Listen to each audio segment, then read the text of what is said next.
Hi, everybody. The unexpected Facebook Live. Today is, I don't even know the date, September 30th.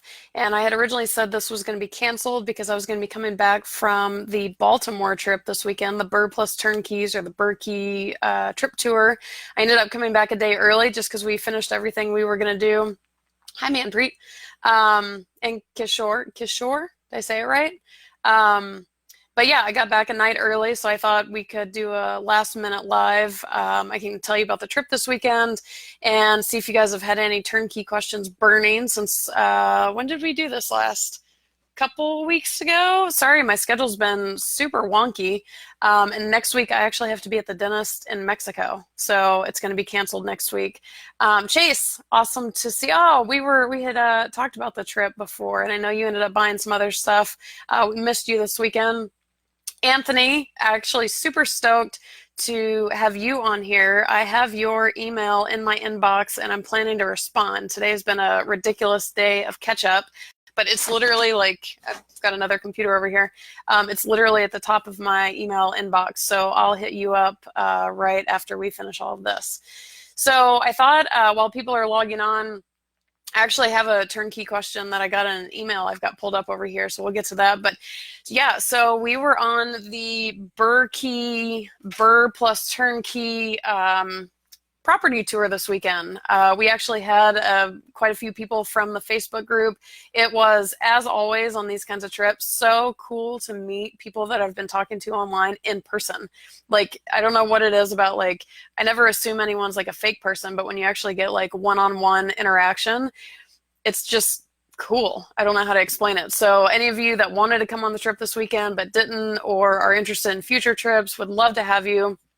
It's just a cool opportunity, not only to, like with turnkeys, I feel like I'd say like I've probably worked with hundreds of turnkey buyers at this point, and most of them, if let's see, probably most of them never go see the properties before they buy them, which is completely fine. It's totally fine to do that. But I'll tell you, there's something about going and meeting turnkey providers and actually seeing properties, seeing everything for yourself, getting to interact one-on-one with these people.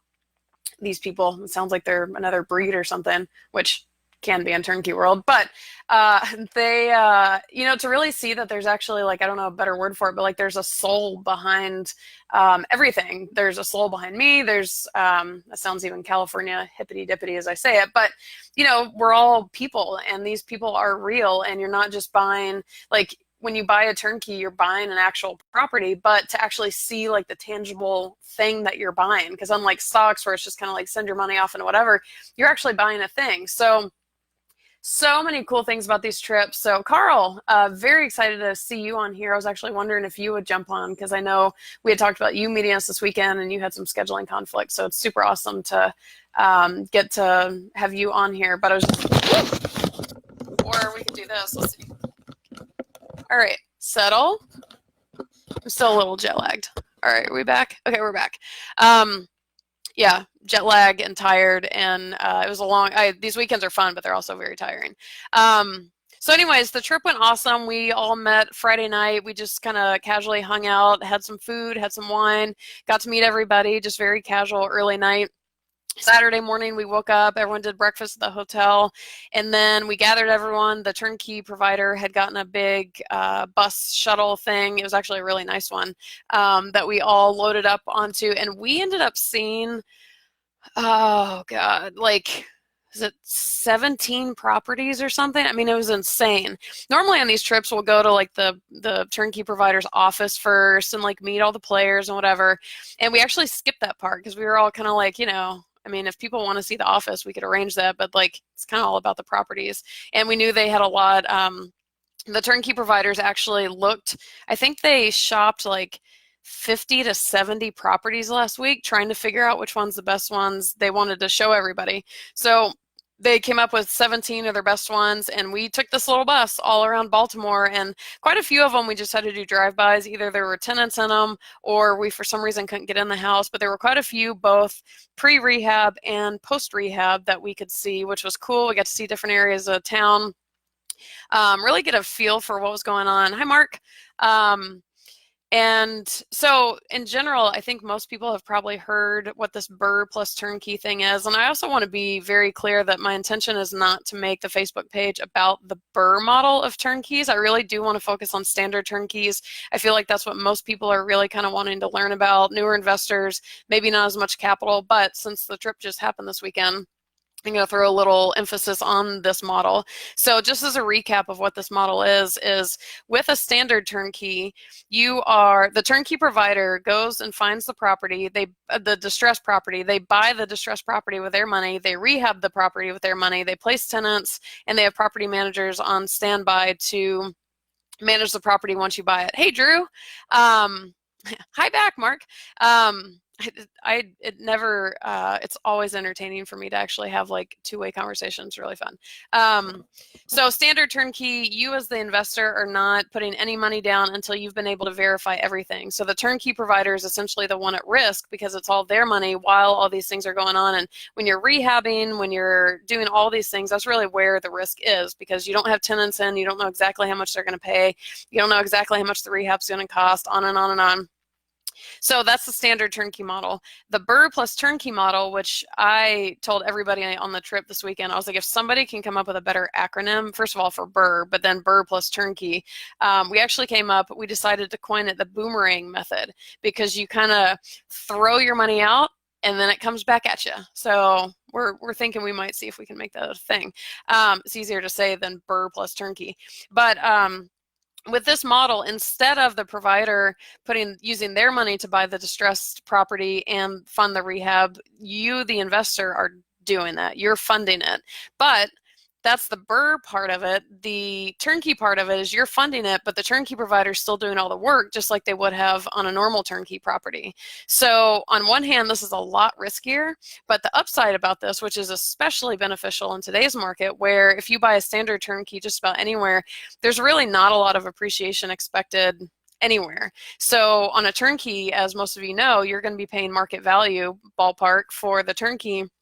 There's just not to say appreciation will never happen, but you can't improve the property to force it. The markets aren't really expected to go up right now, but in this model, you're the one who is collecting the forced appreciation. So on the standard turnkey, you are paying market value, and the turnkey provider is the one who experiences that appreciation. So if they put $100,000 in with the distressed property and the financing, and now it's because of forced appreciation, it's worth 130, that equity is theirs, because then they're selling it to you at 130. Whereas in the same scenario, if you're the one funding the first $100,000, which is the regular, the distressed property and the rehab, then you're the one keeping the equity on the other side. So huge advantage to this model, but also huge risk. The biggest thing, I cannot say enough, is to make sure you know who you're working with on this, because it's your money in the pot. And if these providers or whoever does, they could literally walk away with your money and never complete the construction, which sadly is true stories. I always forget this thing doesn't auto scroll. Alonzo, nice to see you on here. So that's kind of what the BRRRR key model is all about. Again, the biggest thing is you have to know who you're working with. And I was really excited to go this weekend because the guys who run this company, I've known them for years, but this was also my first time getting to tour the properties and see everything myself, and I was really impressed about a few things, actually. First of all, it was my first time to Baltimore, and occasionally I hear people hesitant about Baltimore, like comparing it to a place somewhere like Detroit. And I actually, if you guys are subscribed to Hipster's website, we're going to be sending an email out tomorrow that has pictures of us all there, but has some videos. Like when the guys were giving good information, I would try and video. Admittedly, I'm not very good at grabbing content, but like if questions were being answered or whatever. And one of the questions I specifically asked them is, for the people who are hesitant about Baltimore, what's your take on the market as a whole, as an investor's market? And there were a lot of things that they said that I really liked, but I won't get into those. You can watch the video tomorrow. But essentially, I was really impressed with Baltimore, just as a whole, even just where we were driving around, but we spent a lot of time hanging out at Fells Point. We did dinner there one night, lunch there another day. And Baltimore, to me, it's a really cute city. It's just got, I don't know how to explain it. It's a really cool feel. There's huge colleges. There's like these really cool churches on most corners. Like, I liked it. So I was really impressed with Baltimore. Like I said, I already knew these guys, but to hear them really speak in detail about their business and how they run their operations, I was super impressed. The owner of the company said more than once, and I actually believe him, is he will absolutely lose sleep if something's going wrong with your property. And he is very intertwined with the property managers, the contractors. Like, he's personally involved in every single deal, which says a lot because a lot of the big turnkey providers don't do that. They just kind of outsource, whatever work. But it had a really personal feel to it, and I feel like on standard turnkeys you can kind of get away with the turnkey provider maybe not fully caring or losing sleep because you can just verify everything yourself. It doesn't, that it's not as critical. But for this BRRRR+turnkey method, it's so critical because your money's in the pot. So I was really impressed with them. Again, I knew him, but just to really hear it all in detail was awesome.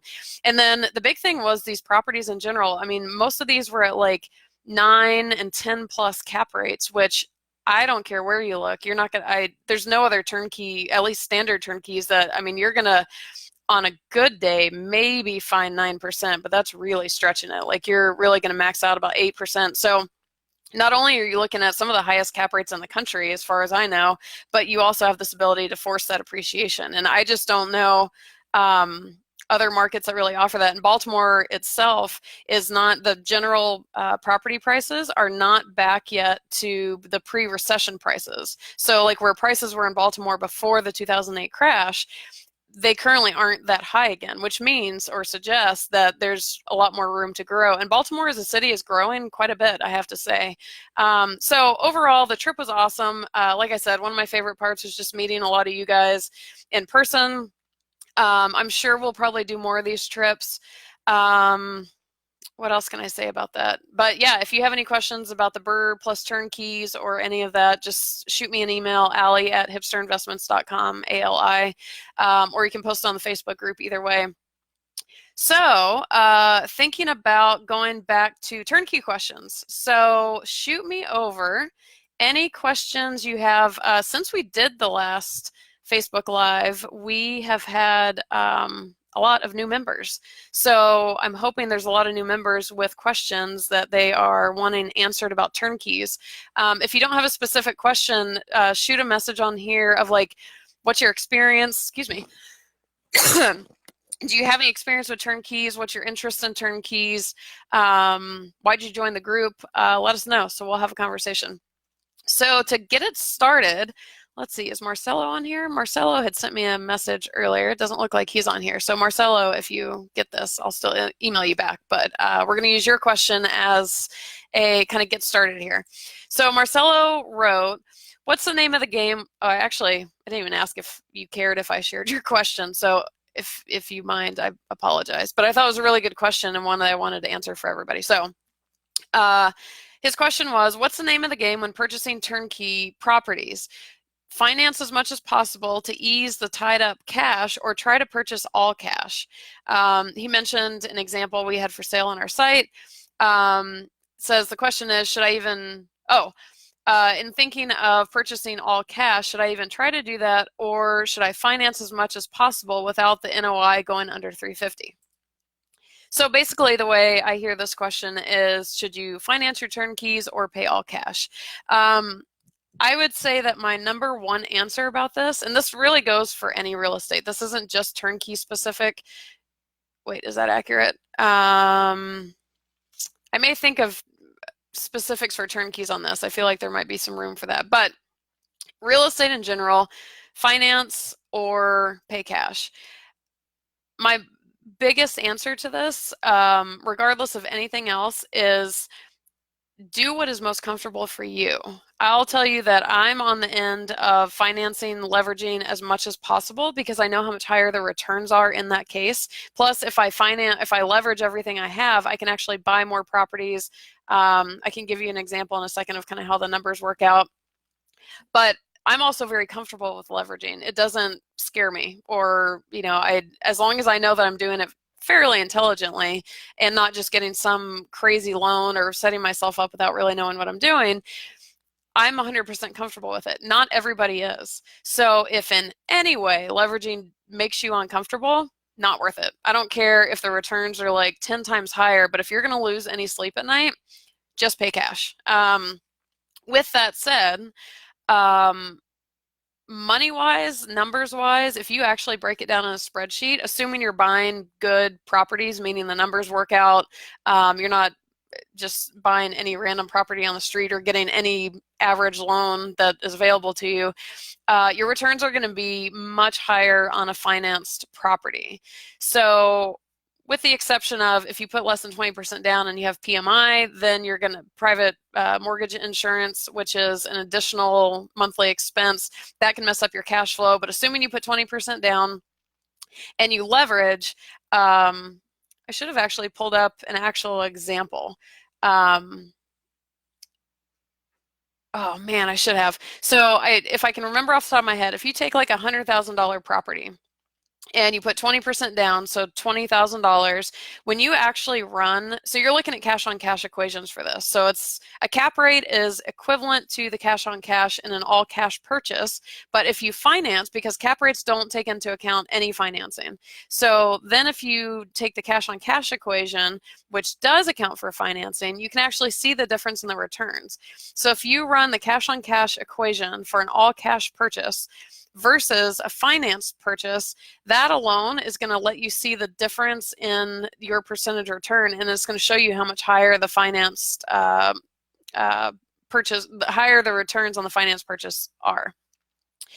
So if you have a $100,000 property and you pay all cash, I don't have any numbers pulled up in front of me. Somewhere on Hipster's website, I can send it to you guys. I have a big article about doing this math and showing you what it actually turns out to be. But I remember somewhere in the example of like whatever, I think I used an actual property, but with paying all cash, you were going to get like a $700 a month cash flow. We'll call it $700. I'm blanking. I need to stop trying to recreate this problem. But $700 cash on an all cash cash flow on an all cash property. If you finance the same property, you put 20% down. Then let's say with the financing and after the mortgage payment, you make $350. Since Marcelo mentioned $350. It seems like you're making a lot less cash flow with the finance purchase, but when you actually run the numbers and the cash on cash equation, what it's going to look at is the annual net income. So let's say that 350 or 700 compared to how much money you have in the deal. So on the cash purchase, you have that full $100,000 in the deal. So 750 times 12 divided by 100,000 is going to equate to whatever. If you do the finance version, you're doing 350 times 12 to get the annual, but then you're only dividing it by the money you put in, which is presumably the 20% down, so $20,000 plus say 5,000 a closing cost or whatever it's going to be. When you see that percentage, it's going to be notably higher than the other one because that's where the difference is it's comparing how much money you have in the pot. So, sorry, I wish I shouldn't have even tried to think of doing that math in my head on a whim, but the math works out. But then more generically, that's the main thing, is your percent return on your money is likely going to be significantly higher with financing. That's one reason I like it. Here's another thing. Let's say you have $100,000 to invest.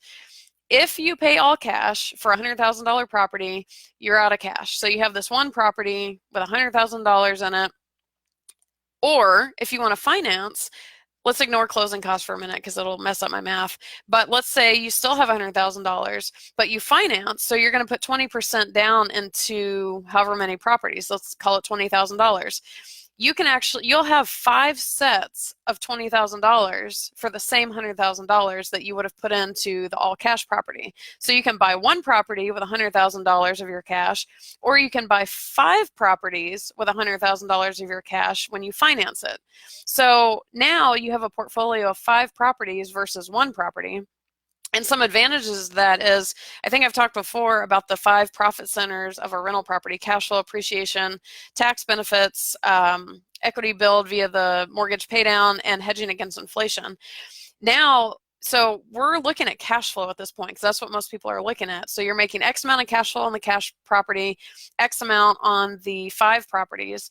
So while it seems like the all cash purchase gives you higher cash flow, if you take that cash flow, say $700, like we said, but now you have 5 properties of $350 a month, that's actually a little higher than 700. So you are in fact making more cash flow per month with the 5 properties and your $100,000 than you were on the cash. So people kind of do this one-to-one comparison, and that's just not it's not accurate, because if you buy one financed property and one cash, yeah, kind of, but again, it goes back to return on your money. Not only are you making more cash flow, now you have 5 times the appreciation, because whatever appreciation happens on all those properties is going to happen on presumably all 5. So let's say your all cash $100,000 property appreciates $50,000. So you've now earned $50,000 of free money on your one property. Well, your finance properties, it's no different whether you paid cash or finance. So if they all appreciate $50,000, now you have $250,000 of forced appreciation, of free equity in your pocket. So hello, like when you really break this down, it's just insane. Then you have 5 times the tax benefits, 5 times everything else, all the equity pay down, everything. But then also on a very basic level, if you own one house and it goes vacant, you have 0 income. If you own 5 houses and one of them goes vacant, presumably the other 4 can carry the weight of that until you get a new tenant. So you kind of have a little bit of risk mitigation when you own several, because if something goes wrong with one of them, you're probably okay and you're covered. I'm about to scroll down and see. I'm sure we're going to have some questions. Is there anything else I can say about that? So in summary, about either financing your turnkey or paying cash, again, I'm in favor of the financing all day long. And one last thing about it is people think leveraging is risky. It 100% can be. If you get the wrong loan, if you don't know what you're doing, if you don't know what you're buying, leveraging can tank you. But if you're smart about it, you know what you're doing, you're getting fixed rate loans, you're running the numbers, you're being conservative, it's really, I mean, I kind of hate to say such a bold statement, but really when you finance, the only thing truly at risk is your credit score. Because if everything hits the fan and goes completely belly up, you lost your little bit of initial investment, but the bank is the one holding the risk. So if you look at it, the bank is actually, whoever you get your mortgage through, the bank is actually holding 80% of the risk of this property, assuming you put 20% down, and yet you're gaining 100% of the profits. So I don't know. I feel like I could go on a rant about risk, but that's the last kind of thing about it. So that's another reason that I actually like financing, because if I put all my $100,000 in one pot and something goes wrong with said pot, you know, like, well, there went all my $100,000. But if I have my $100,000 dispersed over 5 properties, all of which I don't really hold more than 20% of the risk, other than my credit score, but credit scores can always come back. You know, what scenarios really got more risk? But with all that said, and the reasons for financing, again, I said in the beginning, if you just tuned in, nothing's worth losing sleep. And some people just inherently are not comfortable with that much leveraging. That's completely fine, and I don't think you should do it no matter how high the returns are. So let's say hi to some people. Alonzo, Ara, am I saying that right? Ara? Alex, Tara, awesome to see you guys. Okay, we got a Miguel. Let me make sure I got everyone who joined. Thank you guys all for joining. We just did a little ramble about, I had gotten a question, in case you missed the first part of that, about what's the name of the game when purchasing turnkey properties. Do you want to finance as much as possible to ease up your tied up cash, or do you want to purchase for all cash? So it really was just kind of a, do you want to finance or do you want to pay cash for your properties? And so that was that. Let's do some questions. Mark. On properties I'm currently analyzing, I'm getting anywhere from 150 to 250 average cash flow with financing. What amounts of cash flow were you seeing when you got started investing in turnkeys way back when? You do not want to know the answer to that. Every time people ask me like what the returns are on my properties, I just kind of, I'm like, it's not that I don't want to tell you. I'm not a private person. I will tell you. But you're going to be insanely envious. So when I started investing, it was 2011 and 2012, which was, if you'll remember, the absolute bottom of the crash. Well, I don't know if it was the absolute bottom, but it was, the whole country was pretty pickled for all things real estate. So prices were much cheaper. Everything was on sale. And my first turnkey ever was in Atlanta. And I partially wanted to buy in Atlanta because I was from Atlanta. I was like, oh, hey, great place to start because I'm kind of familiar with it. But the other thing was, so there's a concept, if you guys aren't familiar with it, called the price to rent ratio. And what this ratio looks at is how much does a property cost versus how much it can rent for. And that matters because it's going to affect your cash flow. So for instance, here in Los Angeles, I used to live in a townhouse. I was really nosy. I was renting it, but I was really nosy one time, and I looked up the value on Zillow. And don't take Zillow for gold, but I was just curious. And it said it was worth $460,000, or I think it had sold to my landlord for $460,000. I was paying $2,250 in rent. And for anyone not in Los Angeles, that's actually a really good rent that you would never get now. I know it can sound high for some, but I actually missed the day. When I first got that townhouse, I was like, God, that's expensive. Like, I mean, it was 2 bedrooms, so I had a roommate at the time and whatever. But nowadays, LA is so expensive that seems super cheap. I'm like, oh man, I let that go. But if you compared to $2,250 of what I was paying to that purchase price, nowhere in that flow. So if you've heard the rules like the 1% rule or the 2% rule, that's what that's pertaining to, is this ratio percentage of how the rent compares to the purchase price. So Atlanta, at the time that I started buying, had the best price to rent ratios in the nation. On top of, it was the only market that, I mean, a lot of the markets were going to go up in value, but Atlanta was scheduled to boom. And I mean, like, boom. And sure enough, all of my turnkeys that I bought there during that time have all doubled and tripled in value. But the price to rent ratio specifically, so the very first turnkey I ever bought, it was this cool I still own it, 2-story yellow house, decent neighborhood, not one I would prefer to live in myself, but if I had to, it wasn't a bad neighborhood at all. Real suburban, like howdy neighbor kind of style. I think 3 or 4 bedrooms. It was a decent sized house, fully rehabbed, everything. I bought it for $55,000. If you find a property these days for $55,000, just run for the hills and assume it to be a bust. So not only did I buy it as cheap as $55,000, the rent on it at the time was $975. So if you compare like the cash flow and the cash on cash returns, I think the cap rate alone was like 14%, 14 or 15%, which is like people would think I'm just making it up, but it was a thing back then. So I think that was the best price to rent ratio of all of them. It was absurd. Like to this, I mean, and now the rent, I think on that place did we just rent it last year for $1,100 maybe? But you know, I have fixed rate loans, so I literally am still only $55,000 into this purchase price, and the rents keep going up. So it's absurd. So the other properties I got, like they were all in that ballpark, or they got a little less as time went on, but eventually Atlanta hit their boom, prices soared. Now you're not going to get anything like that. And just where the real estate economy is now, period, you're not going to get anything like that. So the answer to your question is I would have to look at the specific cash flow numbers, like what that all equated to. If it was $975 in rent and I paid $55,000 for it, like what my expenses are to tell you the actual cash flow. But it was like 14 to 15% cap rates, which is just stupid. So then I caveat my answer with, you don't want to know, because there's no way to get that now. At least not unless there's going to be another crash. Alex, if I buy a turnkey property, would the turnkey provider be able to provide me all the receipts on all the renovations done? I don't really care how much money they're making. I just want to be able to use it for tax purposes. Absolutely. Well,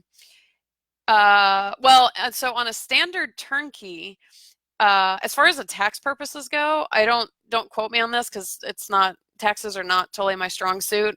Check with an accountant on it.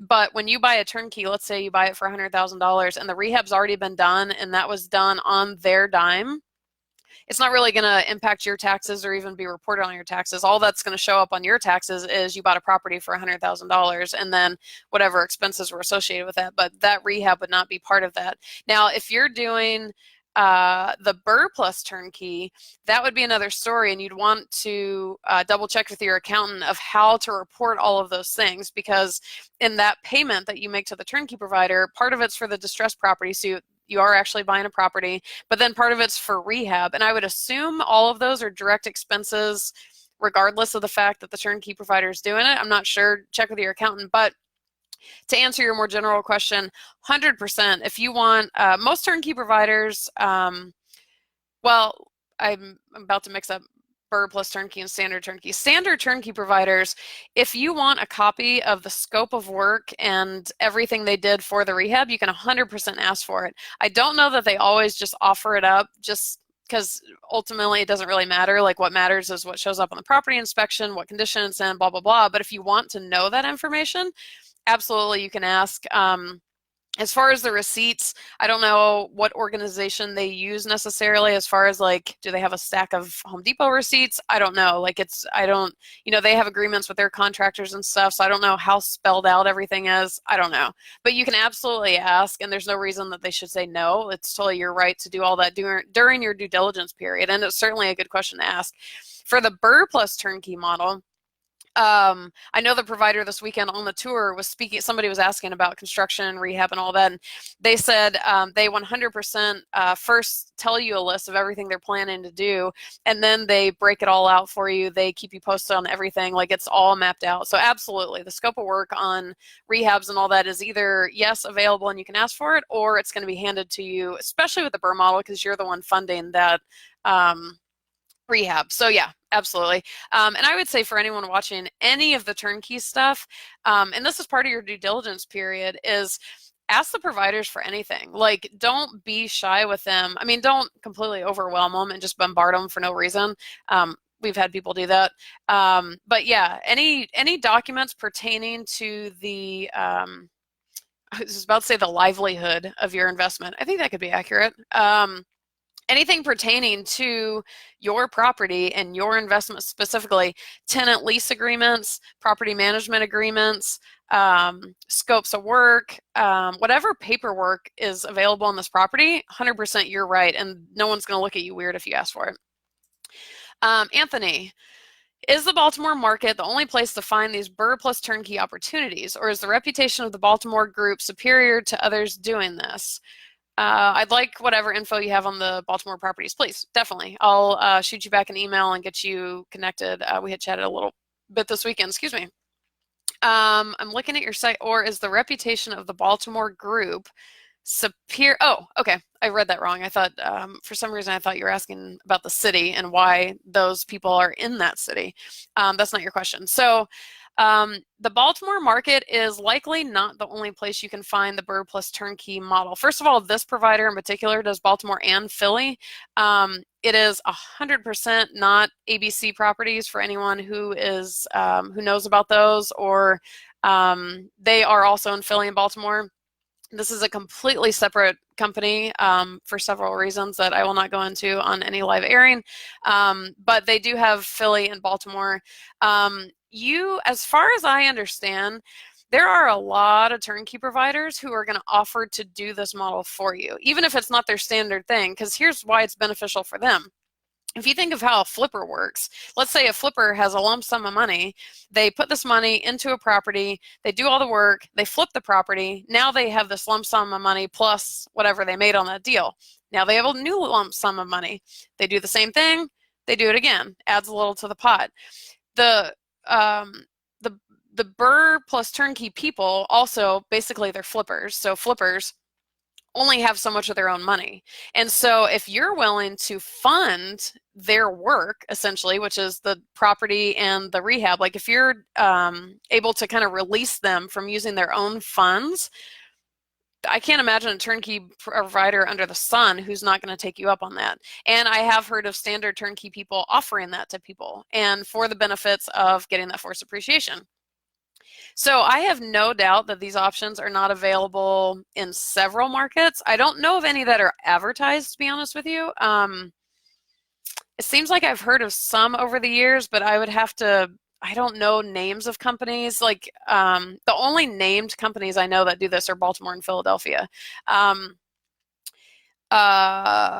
so the answer to your question is probably not. However, with this model, I've said it before, you have to know who you're working with. So if any random turnkey provider offers to do this for you, you need to have really good reason to trust them. Because if anything, they can literally take your money and move to the Caribbean. I mean, it's just that easy for them. So, that's why like I don't promote more of them, because I don't know who's going to run off to the Caribbean. The guys we met this weekend, I have no doubt that they will not run off to the Caribbean with your money, but it's a thing. So yeah, so it's kind of the part of your second question, is the reputation of this Baltimore group superior to others doing this? Yes. However, I also don't specifically know who else is doing it either for like a direct comparison. If I were to find out about another company doing it, I'd be happy to look into them. One reason I'm pretty sure that these groups are focused, and Philadelphia is actually changing. Philadelphia a few years ago, we were selling standard turnkeys there for a long time and doing really well with them. Let's see, maybe, God, those would have started 2013, 14, give or take a year or two. I may be completely off on that. Philadelphia was a fantastic market. The price to rent ratios, like we were talking about earlier, were fantastic. Philly now, though, the guys this weekend were talking about it. All of the deals they do in Philly, there's a lot less inventory. The prices have skyrocketed. They said, I think in the last 3 to 4 years, they've all increased by like 40% or something. So all of the properties they do in Philly are more expensive, higher end, bigger properties. Like it's not a saturated market by any means, but there's a lot less opportunity there now than there was a few years ago. There is still absolutely opportunity, but so that dynamic has changed. But with Baltimore and Philly kind of back in the day, but Baltimore now, the cap rates were so high on these properties. It's hard to, nothing's on sale right now. Let's just be honest. I mean, even on that note, we're starting to kind of look at different non-real estate opportunities right now to be able to offer you guys, just in the meantime, while people aren't buying as many turnkeys, because prices are high. So with prices being so high, it cuts into the margin for a BRRRR investor or a BRRRR provider or whatever, to make the numbers work. So they need to be able to buy properties cheap enough and be able to rehab them and them still be, and so that number be less than market value. And Baltimore, like I said, is one of the highest cap rates, if not the highest cap rate that I know of in the States right now, aside from somewhere like Detroit and all that. That gets into difference in market fundamentals. I trust Baltimore, I don't trust Detroit. So being cognizant of what market you're talking about, but with the cap rates being so high, that leaves that margin for them to be able to do a lot of work there. I hope that answered your question. All right, Kalani, I'm guessing. Can you even find banks to finance for these BRRRR plus turnkey properties? Isn't cash the only possible way to go? So good question, and I'm glad you asked, because I did not in any way clarify that initially, and I'm usually pretty fast to clarify it. For the most part, these properties you have to buy for cash up front. So you're going to pay the cash for the distressed property and the rehab. The rehab payments come in increments, but they happen kind of fast. So assume you have to pay for the property and the rehab in cash.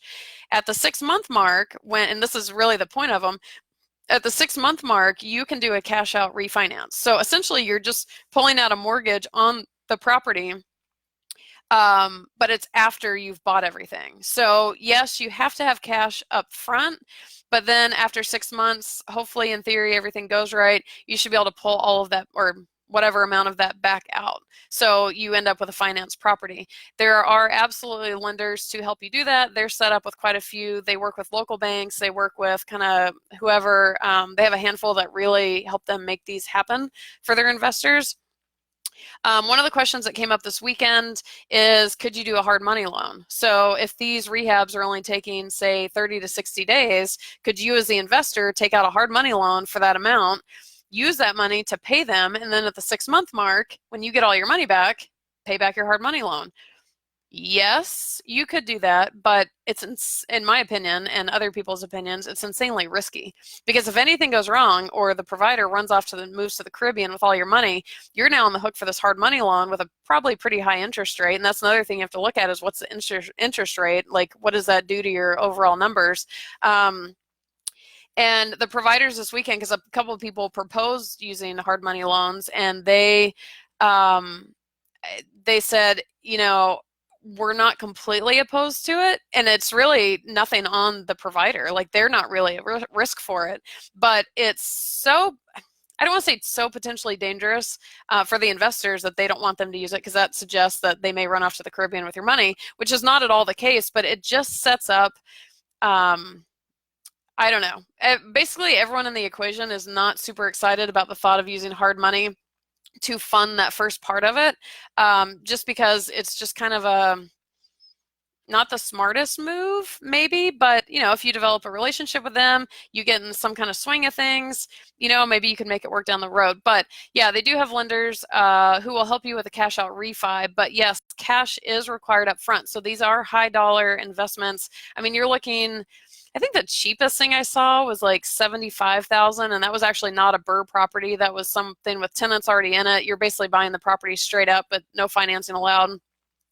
So basically $80K to $180K, basically. So whichever one you do, you've got to have that much cash. So this is, and I also, I think you'd be fine with these providers if you're a brand new investor wanting to do this method, and they'll take care of you. I really do trust that. But for the most part, this is a little bit more of an advanced strategy for all the risk involved and all that kind of stuff. Alex, I have 3 homes now paid off, and I'm looking to place a mortgage on those and buy more properties. I think that's fantastic. People ask and hi. So I have people ask all the time, like, should I wait to pay? So let's say I own an investment property. Should I wait to pay it off before I invest again? And my advice is exactly what you're asking about. Is I'm like, well, first of all, how long are you going to be waiting? Second, what's the advantage of paying it off? It goes back to this whole leverage versus pay cash, because even if it's after the fact, even if you own an all cash property and you're talking about leaving the money in it or financing it, it's all the same theory. I mean, assuming again, there are caveats to this. Make sure you know what you're buying, because if you pull a mortgage out on a paid off property and you go buy something stupid, you're digging yourself a hole. But assuming you know what you're buying and you're using the money for good investments, yeah, I don't see the point in keeping money in one property or 3 properties. Again, this is comfort levels. I'm fine with leveraging. Some people are not. But yeah, I think those, and always run the numbers, because ultimately you want to look at, let's say you have a paid off property and you're going to have to take a mortgage out on it. What's the interest rate on that mortgage? So what's that expense going to become compared to what you're buying? So you want to make sure that what you're buying supersedes, is that the right word? Is greater, the returns on that property are greater than what the expense now is going to be, because you're bringing in mortgage interest, all that kind of stuff. So make sure and run the numbers, but assuming the numbers pan out, 100%, I think that's a great way to go. Hi, Tara. Luis. So Luis was actually on the trip with us. So hi again, long time no see. I hope you made it back fine yesterday. We didn't get to see you yesterday morning because you had an early flight. Much at the very beginning of the broadcast, I did kind of a recap of the whole trip. It was super awesome to have you. I don't want to completely call Luis out, but he had actually already bought one of these properties. So it was really cool to have him on the trip, because he could kind of speak to the experience and all that kind of stuff. Let's see, what do we have? John, what are options to get money back if contractor takes the money and never does any work? Well, and if they move to the Caribbean, it's my favorite example because it makes me think of the beach. It's, I've kind of learned something in life, I feel like, and unfortunately I've kind of learned this thanks to real estate. You essentially are going to have a contract with the contractor, the provider, whoever, that says they are required to perform whatever it is they're going to perform I think that scope of work actually might be in there too. They're going to perform whatever you're paying for and your for X number of dollars that you're giving them. And if they don't do that, you have grounds for lawsuit. So that would be your first thing for sure, is go after them with a lawsuit if they just take your money and bounce. But I'll tell you, the thing I've kind of learned in life is I feel like pieces of paper can say anything they want. And while there will be grounds for a lawsuit, it's not to say you won't win either, but things just aren't usually that easy sometimes. There was an example in one of the, I think it was in one of the live videos. So I posted a few, I did some live video from the tour. There was one in there that I think he actually gives an example. I had asked the question on the video, are a lot of these properties they're looking at ones that other like individual contractors or rehabbers or whatever started themselves and kind of tanked? And he was like, absolutely. And so he actually gave an example. He was speaking to that, but then he gave an example of a guy who gave his money to another turnkey provider who, I think it was like $30,000, and basically that provider did absolutely nothing. And so I don't know what happened with the guy and the provider. I assume he went after him with a lawsuit, but keep in mind legal fees and all that kind of stuff. I assume he went after that, but now he had come to this company and said, you know, I still have this property that needs rehabbing. Can you guys take it over? Well, while that 30,000 is lost, it was going to cost some tens of thousands for them to do it. So I mean, the options to get your money back, hire a hitman. That's, I don't know. I was watching weird shows this weekend, but I mean, lawsuit is really your number one thing. But again, if the contract, this is much like developers. I don't know if you guys know, my very first investment ever was in a pre-construction development in Nicaragua. Yes, the third world country. Obviously, I learned some lessons there. But as the famous story goes with developers, because these properties only, and this is for developers in the US too. I know it's like the famous story of investing in pre-construction things is you give your money to the developer, there's all the correct contracts and whatever, and then all of a sudden the developer moves to the Caribbean. It seems to be where everybody goes when they want to hide. And you can go after them all day long, but number one, it's a pain. But number two, if they legitimately don't have the money, so like in Nicaragua, when all of our stuff fell out, and this was a huge development. I mean, like big name hotel chains were involved. It was not some just like super sketchy thing I invested in. It was like a legit deal. But all of a sudden, the money was gone. And so if you went after the developer to sue them, even if you won, there's no money to give you. So I don't say any of that to scare anybody necessarily, but part of it is I do make sure you know who you're working with, like legit. And number two, you've got to make sure you have the right contracts in place, and so you have the grounds for the lawsuit if that happens. But it's just so much easier if that doesn't happen. I could get into like a whole psychology of like if you lose all the money, but we'll save that for another day. All right. I don't understand BRRRR plus turnkey provider. Does that mean I'm buying the distressed property and using them to rehab the property? That would be a homespun for me. Yes, that's exactly what it is. When the airing finishes, go back, when the replay comes up, go back. I actually explained it all in the beginning while we were waiting for people to go on. But also make sure you're subscribed to Hipster's website, because tomorrow we have an email coming out that is going to kind of do like a recap of the trip, but I've got different video clips in it that like with different questions answered and just video from the trip. But there's going to be a link to a blog in there that I actually just, I think on Friday, was I on the plane? On Friday, I wrote out a big explanation of what this BRRRR plus turnkey nonsense is, because I realize I keep throwing the term around, and unless you catch me at the exact right moment on a Facebook Live, there hasn't been a lot of explanation. So that is coming out tomorrow. So definitely go back, watch the replay of this, and then be subscribed to the website, and you'll get a link to that tomorrow. That's coming out for everybody. Who all is on that I haven't said hi to? Oh, I'm not going to be able to say your name. Kahanani? Am I in the ballpark? Hi, either way. Allison, your name's easy. My name's Allison. Andrew, Elrazone, Victor, thank you guys all for joining. Let's see, I got Miguel. I think I got everybody. Sorry if I missed anyone. Anthony, thanks. You're very welcome. Hi, Elrazone. Kalani, what's the average timeline to complete these rehabs? Good question. So the BRRRR+ turnkeys, most of them for the kind of average rehab is 30 to 60 days. There's one that was in I know you had asked a question about one of them. I don't know if it was on this one, but there was a live video from a big property. I think it was one of the first one. I mean, it was a huge property, and you'll hear it in the video that was an extensive rehab was going to be required. So that was going to be a 4 to 6 months, which actually 4 to 6 months for like their biggest rehabs was actually kind of impressive to me, because I've known providers or BRRRR people or rehabbers or whatever to take 4 to 6 months to do an average level 1. So 4 to 6 months was like their like extensive high-end rehab, whereas the majority of them are 30 to 60 days. And I know basically the day you close on the distressed property, their construction crews are in there. So they're pretty efficient. They're pretty fast.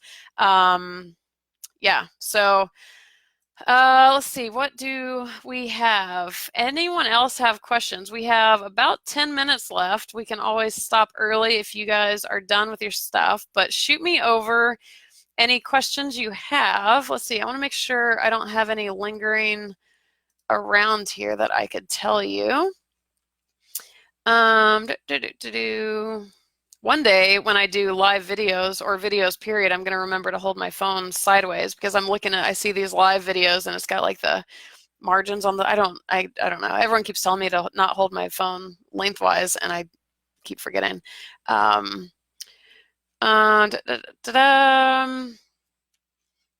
don't see. Oh, one thing I actually will mention, because this was a really good question, and this is huge for the investors. Keith had asked on one of the videos, do they bake in a safety premium to their rehab estimates? Meaning if they think it'll cost 40K and they make it 50K, think it'll cost 40K, will they make it 50K to the investor? Oh, I think I read this question wrong. Do they bake in a safety premium to their rehab estimates? Meaning, if they think it will cost 40K, will they make it 50K to the investor to limit the risk of them being over? First of all, I answered that question incorrectly because I read it very differently. But they actually, so some people have asked how, if the investor is keeping the forced appreciation, where is the provider making money? And one of the videos, I believe that's going to come out in that blog tomorrow, answers that question from the provider himself. But the short answer is there is a $5,000 acquisition fee built into the advertised price. So it's not in addition to what's advertised. So 5K there that they make regardless of the purchase price. It's not cheap property, expensive, whatever. It's still a 5K set thing. And then they build a 15% margin into the rehab cost. Their goal is for that 15% to go to them. But if any part of the rehab goes over, that cuts into their 15%. So regardless of what happens with the rehab, even if they, like, I don't know, if something catastrophic and it's going to be like 20,000 more than you were expecting, they eat that. You do not. So I actually read his question as, do they bake in a safety premium, which I kind of read as, do they, like, who takes the hit if the rehab goes over? The answer to that is they take the hit. But there is 15% baked in there technically, but that's supposed to be profit to them. But that also does kind of allow for that cushion that Keith is referring to. What do we got here? Okay, we got a couple more questions. We'll use these to round it up. Do you have any control about the rehab, such as materials? Funny you should ask that. There's actually, I don't know if we have this video scheduled to go out on the blog tomorrow. Somebody asked this exact question, is how much control, do we have any control or no control over the rehab process? Like if we want to use our own materials, whatever. And the seller's answer to that was, technically, yes, you do have control. I think he used the example of, let's see, golden toilet bowls or something. He's like, if you want golden toilet bowls in your property, we'll give you golden toilet bowls.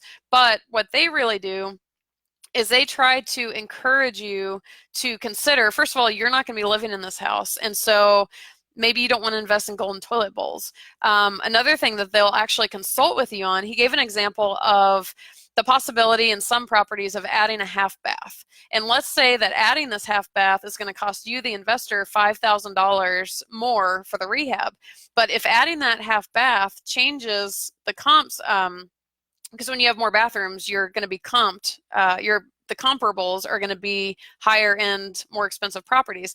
If the comps for more bathrooms suggest the property will be worth 20 to 30 grand more, that's a pretty worthy investment. Pay 5 for the bathroom if that gets you 20 to 30K in equity. So they do consult with you on things like that. But as far as like golden toilet bowls, they're probably going to encourage you like, yes, we can do that if you really want us to do that, but we don't expect it to add much value, and golden toilet bowls are weird. But he was like, you know what, if you want to put like the most high-end marble in, if you want to do whatever, fine, we can work with you to an extent, because you also got to keep in mind they do these things in bulk.